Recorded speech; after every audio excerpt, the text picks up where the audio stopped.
Hello and I welcome you to Vigyan recharge. पिछले part में हमने जाना कि निकोला टेस्ला कोलोराडो स्प्रिंग्स में क्यों आए थे, उन्होंने वहां पर कौन से एक्सपेरिमेंट किए और कैसे वैज्ञानिकों, इंजीनियर्स और रिसर्चर्स की एक टीम निकोला टेस्ला के द्वारा किए गए एक्सपेरिमेंट्स को दोबारा करने की कोशिश कर रहे थे। आइए अब चलते हैं कहानी में आगे। निकोला टेस्ला और कोलोराडो स्प्रिंग्स में उनके द्वारा किए गए काम का इतिहास जानने के लिए जेसन स्टेपल्टन कोलोराडो के हिस्ट्री म्यूजियम में जा पहुंचे, जहां पर उनकी मुलाकात लिया डेविस से हुई, जो कोलोराडो स्प्रिंग्स के हिस्ट्री से जुड़े हुए आर्काइव को मेंटेन करने का काम करती थी। लिया ने बताया कि Nikola Tesla Colorado springs long distance radio message भेजने के लिए आए थे, लेकिन ठीक उसी समय मार्कोनी ने टेस्ला की ही इन्वेंशंस का इस्तेमाल करके रेडियो मैसेज भेजकर पेटेंट अपने नाम पर हासिल कर लिया। इस घटना से टेस्ला बहुत दुखी हो गए, क्योंकि उनके बहुत अच्छे दोस्त ने उन्हें धोखा दे दिया था। यहाँ पर मैं एक बात और बता दूं कि रेडियो सिग्नल से मैसेज की खोज जगदीश चंद्र बोस और टेस्ला ने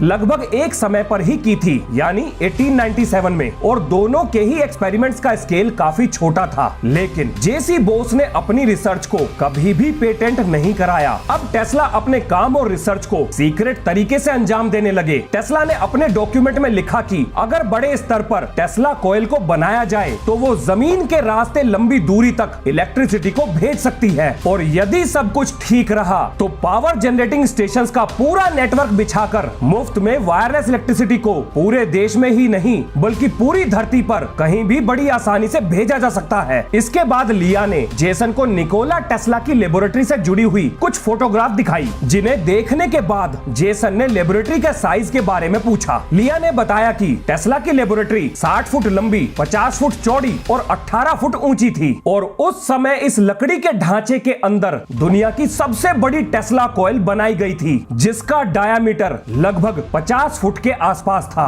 और ये 50 मिलियन वोल्ट जनरेट कर सकती थी। लिया ने यह भी बताया कि उस समय के हिस्टोरियंस ने टेस्ला को अपनी लैब से 26 मील की दूरी पर वायरलेसली बल्ब को जलाते हुए देखा था, जिसका जिक्र उस समय के पेपर्स में भी किया गया था। लेकिन इन दावों को सरकार ने अपने ऑफिशियल डॉक्यूमेंट में रिजेक्ट कर दिया। अमेरिकी सरकार के हिसाब से ऐसा कोई एक्सपेरिमेंट निकोला टेस्ला ने कभी किया ही नहीं था। लिया डेविस ने यह भी बताया कि निकोला टेस्ला ने इलेक्ट्रिकल एक्सपेरिमेंटर नाम की एक मैगजीन में अगस्त 1917 को लिखे गए अपने एक आर्टिकल में यह बताया कि उनके द्वारा किए गए एक्सपेरिमेंट में एक बार 6 मील की दूरी पर पावर स्टेशंस का डायनामो भी उड़ गया, जिसके बारे में पता करने पर यह खबर बिल्कुल सही निकली। अब ऐसा तभी हो सकता है अगर वायरलेस इलेक्ट्रिसिटी के दावों में कुछ दम हो। जब जेसन टेस्ला के कोलोराडो स्प्रिंग्स में किए गए एक्सपेरिमेंट्स के बारे में जानकारी इकट्ठा कर रहे थे, ठीक उसी समय निकोला टेस्ला की बायोग्राफी लिखने वाले मार्क साइफर न्यूयॉर्क में केविन लेनार्ड से मिले, जो लेनार्ड रिसर्च फर्म के प्रेसिडेंट थे। उनके पास निकोला टेस्ला से जुड़े हुए सभी गवर्नमेंट डॉक्यूमेंट्स को देखने की परमिशन थी। उन्होंने कुछ डॉक्यूमेंट्स मार्क साइफर को देखने के लिए कहा। इन डॉक्यूमेंट्स में निकोला टेस्ला ने अर्थ के डायमीटर का जिक्र किया था। निकोला टेस्ला ने बताया कि कोलोराडो स्प्रिंग्स में लाइटनिंग स्टॉर्म यानी आकाश से गिरने वाली बिजली को देखने के बाद उन्हें यह ख्याल आया कि धरती के चारों तरफ कोई ना कोई ऐसी अदृश्य चीज जरूर मौजूद है जिससे बिजली का उत्पादन किया जा सकता है। और कमाल की बात सुनो,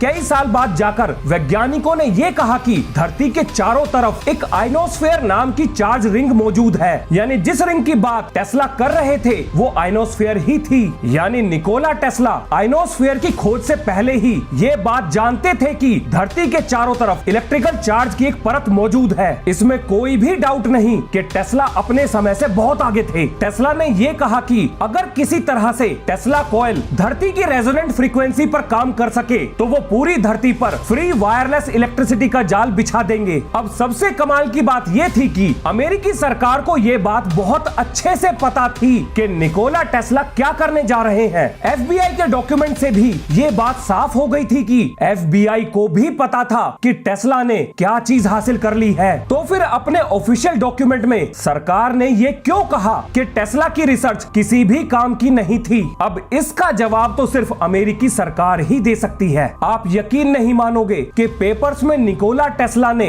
हवा में उड़ते हुए हवाई जहाज, पानी में चलती हुई शिप और सड़क पर चलती हुई गाड़ियों को धरती के किसी भी कोने में वायरलेसली इलेक्ट्रिसिटी देकर चलाने का पूरा ब्लूप्रिंट तैयार कर लिया था। जरा सोच कर देखिए, जिन इलेक्ट्रिकल व्हीकल्स को आज हम बैटरी की मदद से चलाते हैं, उनसे कई गुना बेहतर गाड़ियां बिना बैटरी के वायरलेस बिजली पर कैसे चलेंगी, इसका पूरा ब्लूप्रिंट टेस्ला ने 100 साल पहले ही बना लिया था। और टेस्ला के द्वारा बनाई गई उस टेक्नोलॉजी को आज तक भी हम हासिल नहीं कर पाए हैं। उधर जेसन स्टेपल्टन ने लिया से पूछा कि टेस्ला के रिसर्च डॉक्यूमेंट्स और उनके लेबोरेटरी इक्विपमेंट्स के साथ क्या हुआ, क्या उनका कोई रिकॉर्ड है, क्या वो सामान हिस्ट्री म्यूजियम में मौजूद है। लिया ने बताया कि जब टेस्ला जनवरी 1900 में कोलोराडो स्प्रिंग से न्यूयॉर्क गए तो उन्होंने कहा कि वो 1-2 हफ्ते में वापस लौट आएंगे, पर टेस्ला कभी वापस लौटे ही नहीं या उन्हें वापस जाने ही नहीं दिया गया। और इस दौरान इलेक्ट्रिसिटी बिल, लेबोरेटरी असिस्टेंट की सैलरी और बाकी चीजों का किराया बढ़ता जा रहा था, जिसे हासिल करने के लिए कोलोराडो स्प्रिंग्स की अथॉरिटीज ने लेबोरेटरी असिस्टेंट के जरिए निकोला टेस्ला पर केस ठोक दिया और कोर्ट से उनकी सारी रिसर्च और इक्विपमेंट्स को जब्त करके ऑक्शन करने का ऑर्डर हासिल कर लिया। कमाल की बात यह थी कि निकोला टेस्ला को उनका पक्ष रखने का मौका तक नहीं दिया गया और एक बार फिर से निकोला टेस्ला की रिसर्च उनके लेबोरेटरी सामान के साथ दुनिया की नजरों से गायब कर दी गई, जिसके बारे में अमेरिकी सरकार के अलावा आज के समय किसी को भी कुछ नहीं पता कि टेस्ला के द्वारा कोलोराडो स्प्रिंग्स में किए गए एक्सपेरिमेंट और रिसर्च मटेरियल का क्या हुआ। ये तो साफ है कि उस महान आदमी को एक सोची समझी हुई साजिश के तहत इतिहास के पन्नों से मिटाया गया। एक और मजे की बात सुनो, निकोला टेस्ला के सामान का ऑक्शन करने वाली कंपनी से जब ये पूछा गया कि आपने टेस्ला का सामान किसको दिया, कितने पैसों में दिया, क्या आप इससे जुड़े हुए रिकॉर्ड्स को दिखा सकते हैं, तो कंपनी ने इससे जुड़े हुए सारे रिकॉर्ड्स को नष्ट हो जाने की बात कही। या फिर ऐसा तो नहीं कि जानबूझकर सारे रिकॉर्ड्स को मिटाया गया था। अब या तो सच में निकोला टेस्ला की किस्मत बहुत खराब थी या फिर एक सोची समझी हुई साजिश के तहत उनकी रिसर्च और उनके काम को इतिहास के पन्नों से धीरे धीरे करके मिटाया जा रहा था। अब यह दिमाग में एक और सवाल आता है कि निकोला टेस्ला के पास ऐसी कौन सी वैल्यूएबल चीज थी जिसे सिर्फ सीक्रेट रखना काफी नहीं था,